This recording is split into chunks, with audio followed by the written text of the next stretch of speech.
Hello, my name is Kirioth, and today we're going to talk about Sisters of Battle again, except this time we're going to be positive. I've made other videos about Sisters in the past, one this week in fact, but they've all been overwhelmingly negative, mostly complaining about lack of support, lack of plastic models, how metal models suck, how it's too expensive to collect Sisters and that's why no one's playing them, so on and so forth. So for this video, I'm just going to allow my love for the army just to spill forth. No, that sounds dreadful. I'm going to be enthusiastic, because I am enthusiastic about them. It just hasn't really shown. So I'm just going to say what I've been thinking for quite a long time, and pray that it's not too much of a controversial opinion, because it shouldn't be, because I'm right. I don't often say that, but I am. Sisters of Battle are better than Space Marines. They are more badass than Space Marines, and I will give you reasoning as to why. So for this, we are going to be doing a simple comparison between two factions in Warhammer 40,000, both Loyalist, both Imperium, and these two factions wear power armour. They use bolters, they use power swords, heavy flamers, rhinos, heavy bolters, you name it. They share pretty much a very similar armoury. One of them is the Space Marines. Now, what is the difference between the two? Well, one faction, the Space Marines, with their power armour and their bolters, have massive genetic modifications. They are huge. They are giant super soldiers that have been engineered to be hard as nails. They are incredibly strong. They're incredibly big. They have like 3 lungs, 2 hearts, God knows what other redundancies. They're able to spit acid.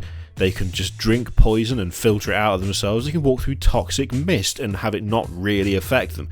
They also can, well, most of them, some of them, are able to eat the flesh of the dead and learn some of their memories, which is mental. Who thought of that? Oh, and they've got the black carapace as well.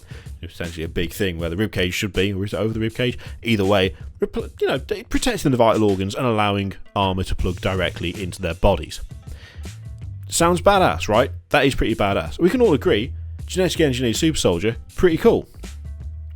The other faction that use power armour and bolters are the Sisters of Battle, and they are women. No, really, that's it. That's it. That's the difference.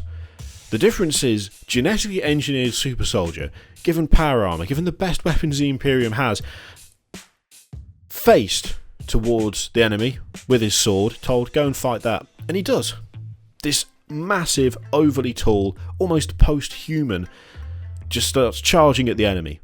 Badass. Awesome. What could be more badass than a genetically engineered super soldier charging towards the enemy face first with a sword in his hand? Oh, that's right, just a normal person in power armour. That's it. I mean, yeah, they've had training, but even then, the training required to become a Space Marine is insane. It's ridiculous. Out of like 100 candidates, you might end up with 2 who end up actually becoming Space Marines. They have to undergo insanely difficult trials. They have to just be hard as nails to begin with, just to make the cut, which does make them badass. But the Sisters of Battle have training, they have conditioning, and they don't get anything at the end of it. What do they actually get? Out of all the training, they get the ability to handle a bolter, which, by the way, is something that most humans can't really do, and they get power armour that's not quite as good as the power armour that a Space Marine wears, and then they're told to fight exactly the same enemy, in almost the same way. Now, of course, the argument could be made for Imperial Guard, and there's going to be a video on that at some point in the future as well, because Imperial Guard are badass in their own right. But for this, we're comparing the power armour, the bolter, the rhinos, the similar styles of warfare. We're comparing the two factions that practice those.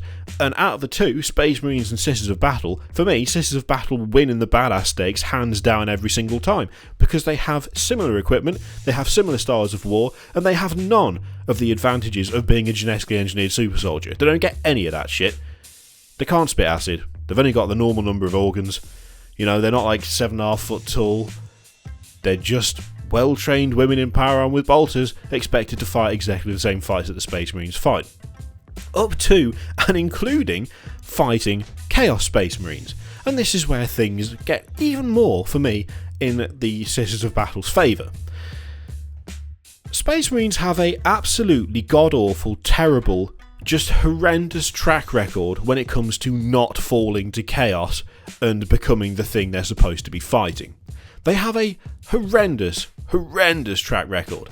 From the very start, from the literal start, when half of the Space Marine legions, fully half, turned traitor and decided to start following the Chaos Gods to the point of marching on Terra, Space Marines have not done great. They have a excessively high failure rate when it comes to just giving it up and deciding to go and mess about with Slaanesh on his pleasure planet, or deciding that getting an infection is a good enough reason to start following Nurgle and spreading death and disease and pestilence everywhere. They suck. They suck at not falling to chaos. They're terrible at it. They're absolutely awful at it. They are supposed to protect Imperium, the Imperium, from all threats. And yet a significant chunk of them, and it is a significant chunk, it's a horrendously significant chunk, end up becoming the very thing that they are supposed to be fighting off. That's bad. That's really, really bad. That's a really crap army. If you have a failure rate as high as Space Marines turn into chaos, for anything else, you'd be like, oh god, alright, shut that down. Absolutely no way. There's no way we're doing that. I mean, imagine if you were going out to buy a car and the failure rate of that model of car was the failure rate of Space Marines falling to chaos. You wouldn't bloody buy it. You wouldn't go anywhere near it. You'd be like, I'm not paying for money for that. You can pay me to drive it. I'm not touching it. Compare that to the Sisters of Battle. How many Sisters of Battle have actually fallen to chaos? Well, it used to be that there was only ever one. Then the fluff advanced a little bit and it was 2. Then there was a bit more advancement, and a mission of Sisters of Battle were sort of mind-controlled by a greater demon of Tzeentch, I believe it was. And that's bad. That's bad, because that's like, let's say about 100 sisters, except that the ones who were mind-controlled, as soon as the demon was killed and the mind control ended, they just killed themselves, so they hadn't even fallen properly. They were being mind-controlled, but they hadn't turned to chaos. They weren't loyal to chaos. In fact, as soon as the spell was broken, they literally shot themselves to prevent it happening again. Now, answer me this. Of all the Space Marines that have turned to chaos, how many of them have woken up one morning and gone, oh shit, I wasn't meant to turn to chaos, was I? Oh, it's alright, I'll blow my own brains out. How many times has that happened? How many times? I mean, I don't even think I've read anything about that ever happening in the lore. I mean, yeah, in the Wordbearers novel, an Imperial Guardsman does that, but not a Guardsman. I know, I'm wrong. Not a Guardsman. He was I want to say he was an Arbites officer or something? At the palace? Anyway, I've read like one incident of it in however many books I've read. And it wasn't even a Space Marine. When Space Marines fall, they fall pretty damn hard. Now, we have had chapters go rogue. You know, they haven't actually fully descended into chaos. They've not gone straight forward. They've not gone, yes, I'll have your evil demonic power. I mean, look at the Soul Drinkers. The Soul Drinkers, I mean, admittedly, yeah, their chapter master had spider legs. I think he's still the chapter master. I haven't read the last book in that series yet. And they're not exactly loyal to the Imperium anymore. They're loyal to the Emperor.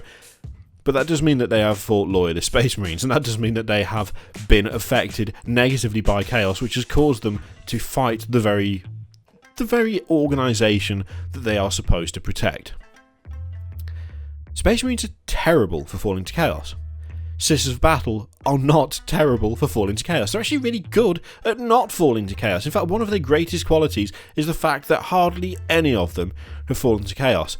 This is despite the fact that they have kind of similar goings on. They have similar training. It's just, can you see where I'm going with this? Can you get what I'm saying? They have none of the advantages. They don't get any of the advantages. They just get the gear. They also, having not had any of the advantages, fight the same enemies. Having fought the same enemies, they then have a similar risk of falling to chaos, but they don't fucking do it. But the Space Marines do, constantly, all over the shop. It just happens, all the goddamn time. Sisters of Battle, though, no. Nope, just doesn't really happen. And on the odd occasion it does happen. It's like 1 or 2 at most.